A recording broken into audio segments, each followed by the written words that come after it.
کوئی آپ کے ساتھ بھلائی کا معاملہ کرے، اس کو آپ کہیں نا جزاک اللہ خیرن، اللہ آپ کو جزائے خیر، یعنی آپ نے جیسے میرے ساتھ خیر کی ہے، آپ کے ساتھ بھی اللہ ایسے ہی خیر کرے، تو اس کو آپ کہہ سکتے ہو جزاک اللہ خیرن۔ اور جو آپ کے ساتھ برائی والا معاملہ کرے، گالی دے، آپ اس کو بھی کہہ سکتے ہو جزاک اللہ، صرف یہاں تک کہنا ہے، خیر نہیں کہنا، آگے جزاک اللہ، یعنی اس کی تمہیں جزا اللہ دے، یعنی جو اس کا تمہیں حق بنتا ہے نا، اس کا تمہارے اوپر، یعنی جو تمہارے اوپر جو تم نے مجھے کہا ہے، یعنی ایک حدیث میں یوں آتا ہے کہ جو کسی پر لعنت بھیجتا ہے،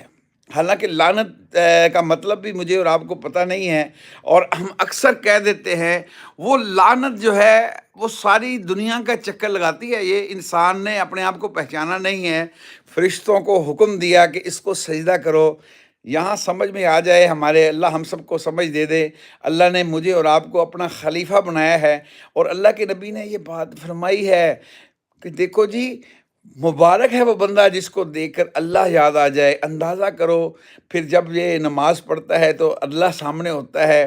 اور جب یہ اس کا جنازہ پڑا ہوتا ہے تو سامنے کون ہوتا ہے، اور اس کے سامنے ادب کے ساتھ کھڑے ہو کر، اور نہ کوئی سجدہ، نہ کوئی وہاں رکوع ہوتا ہے، نہ